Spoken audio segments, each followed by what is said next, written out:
Bonjour à tous et bienvenue sur Blockbuster, j'espère que vous passez de bonnes vacances en ce mois de juillet très disparate, j'ai envie de dire.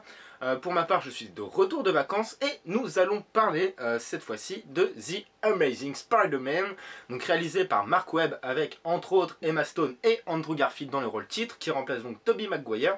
Enfin, qui remplace, c'est un bien grand mot, puisque ce The Amazing Spider-Man est un reboot, c'est-à-dire que l'on reprend la série à zéro et on fait comme s'il n'y avait jamais eu de film auparavant. Voilà. Donc nous allons voir dans cette vidéo si Mark Webb a réussi son pari de faire mieux ou différemment, quelque chose de différent. Voilà, s'il a réussi à imposer son Spider-Man après la très bonne trilogie de Sam Raimi. Donc nous allons voir ça ensemble tout de suite et maintenant dans cette vidéo. Alors tout le monde connaît plus ou moins l'histoire de Spider-Man, notamment grâce à la première trilogie.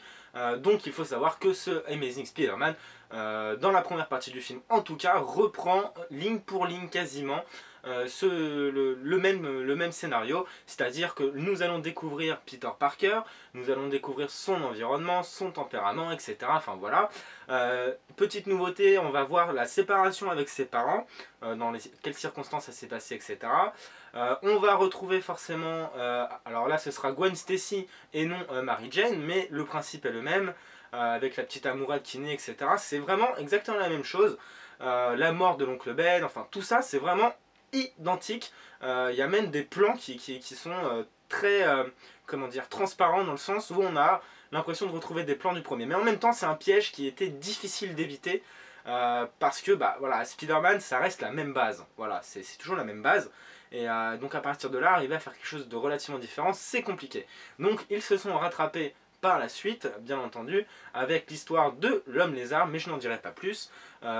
Le meilleur moyen c'est d'aller voir le film pour comprendre le scénario, mais c'est pas très compliqué, et ça casse pas trois pattes à un canard, et c'est cousu de fil blanc du début à la fin. Voilà, c'est-à-dire que la première partie, on sait déjà ce que c'est, et la seconde, on va venir à 3 km. Voilà, ça c'est un peu le scénario. Donc en gros, c'est Peter Parker, voilà, qui va se faire piquer par une araignée transgénique, et qui va donc se retrouver doté de super pouvoirs, et qui va donc se retrouver à sauver le monde. Enfin voilà, brièvement et très grossièrement, voilà. C'est un peu plus subtil là, puisque la partie que j'ai bien aimée, c'est que nous avons un Spider-Man complètement différent de celui de Tobey Maguire dans la trilogie de Sam Raimi, où là c'est un Spider-Man qui est beaucoup plus adolescent, beaucoup plus jeune, qui est vraiment plus terre à terre, il y a vraiment une psychologie du personnage qui est très différente. C'est vraiment pas du tout le même Spider-Man. Donc ça, c'est bien par contre.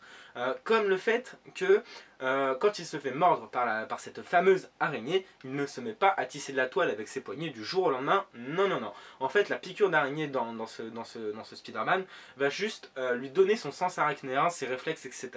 Mais en aucun cas, ça va lui faire cracher de la toile et tout ça. Ça, ce sont des mécanismes que lui-même va fabriquer. Voilà. J'en dis pas trop non plus pour que vous gardiez du suspense, mais ça tout le monde le savait, c'est même sur les affiches, etc. Enfin voilà. Donc on est dans quelque chose, dans un personnage qui est un peu plus... Enfin, il n'est pas plus travaillé, parce que le personnage de Tobey Maguire était très travaillé aussi, mais là on est dans quelque chose de beaucoup plus adolescent. Voilà, c'est ça. C'est vraiment Peter Parker quand il était ado, comment il aurait été, bah c'est comme ça. Parce que même si dans la trilogie de Raimi, dans le premier, Tobey Maguire est censé être adolescent, on est quand même dans quelque chose de beaucoup plus adulte dans les rapports qu'il a, dans sa façon d'être, etc. Là, Andrew Garfield joue vraiment très bien ce personnage, et lui donne toute son ampleur d'adolescent, j'ai envie de dire, avec ses hauts et ses bas. Donc ça, là-dessus, c'est très bien foutu. Donc après, au niveau du scénario, comme je vous ai dit, ça casse pas trois pattes à un canard, hein. C'est vraiment...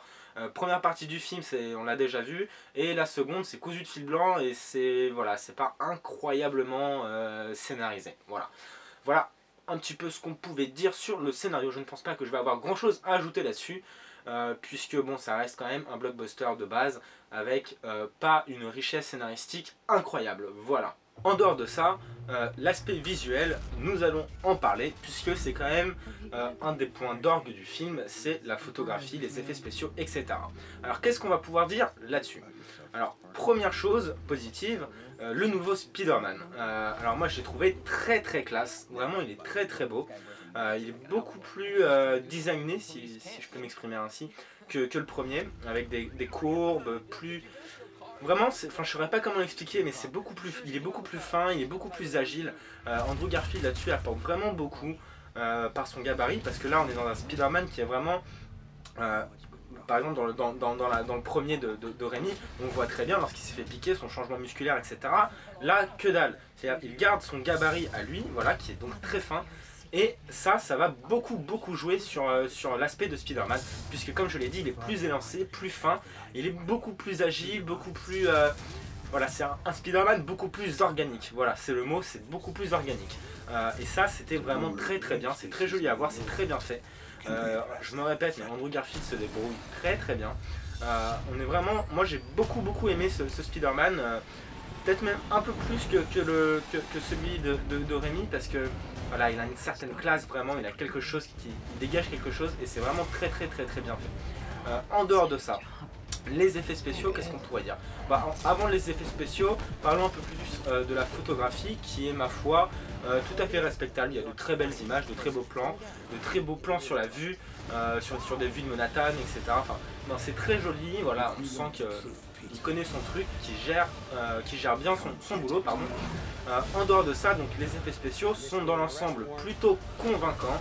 La Spidey Cam, comme il l'appelle, vous savez, ces plans aériens dans la peau de Spider-Man, qui avait été à la base inventé par Sam, enfin inventé, je sais pas si c'est inventé, mais voilà, qui avait été mise en place pour la trilogie de Raimi, et que Mark Webb a réutilisé et amélioré pour son film.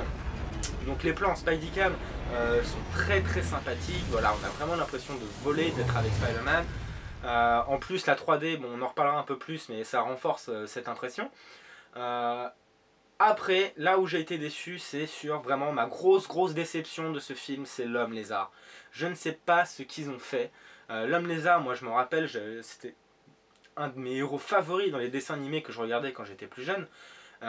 Vraiment très classe, très puissant, etc. Enfin, vraiment super méchant que j'aimais beaucoup. Et je trouve qu'ils l'ont juste massacré dans ce Spider-Man. Voilà. Pour moi, ils l'ont vraiment massacré. Je le trouve vraiment très mal fait. Certes, il y a des plans qui passent, il y a des combats qui sont stylés. Comme je pense notamment, je crois que c'est dans le lycée, il me semble, où il grimpe sur les murs comme ça, enfin, avec un mouvement de caméra comme ça, on sait plus trop où on est, si on est sur le sol, sur le plafond. Enfin voilà, ça c'est très bien fait, c'est sûr. Mais je trouve que voilà, le design de l'homme lézard est complètement foiré, notamment sa tête, puisque dans les dessins animés, il a une espèce de tête allongée, un peu plus comme un lézard. Là, il a une tête plate, humaine, voilà, enfin plein de petites choses comme ça. Vraiment, l'homme lézard, j'ai été très déçu. Après ça, on a quand même des scènes pas cultes, mais voilà, des trucs épiques qui font plaisir à voir, comme la scène du pont par exemple, enfin, voilà, il y a je coupe un peu comme ça, mais il y a trop de choses qui s'assimilent à la première trilogie de Rémi. Mais on en reparlera un petit peu tout à l'heure, sinon je vais trop me mélanger. Mais voilà, la scène sur le pont est vraiment sympathique, elle est bien faite et tout. Il y a vraiment il y a des petites doses comme ça épiques qui sont vraiment sympathiques à voir. Mais pour moi, dans l'ensemble, ça fonctionne pas incroyablement bien. Pour revenir à la trilogie de Rémi, on est obligé de faire les rapprochements. Moi, quelque chose qui m'a vraiment perturbé, c'est que voilà, ça fait à peine 10 ans que le premier Spider-Man de Rémi est sorti. Ça fait quoi? Ça fait peut-être 4 ans que Spider-Man 3 il est sorti. Pour moi, c'est trop récent. Voilà, faire un reboot maintenant, c'est beaucoup trop récent. On a encore la trilogie de Rémi dans la tête, on a encore les scènes, etc. Et c'est beaucoup trop frais pour faire un reboot, je suis désolé. Enfin, moi, j'ai été pas mal perturbé là-dessus.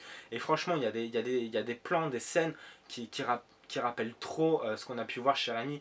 Et ça, c'est vraiment dommage parce que, au final, ce film-là, The Amazing Spider-Man, on l'aurait vu dans 4 ans, 5 ans. Je pense qu'il aurait mieux fonctionné que maintenant parce que ça a été trop rapide pour moi. Voilà. Je pars un peu dans tous les sens là, mais je sais où je veux en venir, je sais ce que j'ai à dire, donc ne vous inquiétez pas. En dehors de ça, je vais faire un tout petit point sur le casting pour dire que Emma Stone n'avait rien à foutre dans ce film. Je suis désolé, elle est censée avoir 17 ans, quand on la voit, on lui en donne déjà 20 minimum. En plus de ça, son jeu d'acteur est vraiment pas terrible dans celui-là, pourtant je l'avais beaucoup aimé dans Bienvenue à Zombieland, entre autres. Mais c'est son premier film comme ça qui me vient en tête. Et là, ça le fait moyennement, vraiment. Ça le fait vraiment pas terrible. Alors que Andrew Garfield est vraiment au top. C'est vraiment là-dessus, il m'a foutu une claque. Parce que moi, je l'avais vu, je crois, que dans The Social Network avant. Où il jouait bien, mais c'était quelque chose de plutôt ordinaire comme jeu. Donc là ça demandait beaucoup plus d'efforts, beaucoup plus d'incarnation, d'appropriation du personnage, et pour moi là-dessus il a très très bien réussi, et j'espère qu'il continuera longtemps dans les blockbusters, et surtout peut-être j'espère qu'il remplacera Taylor Kitsch, pourquoi pas, on sait jamais, on peut toujours rêver.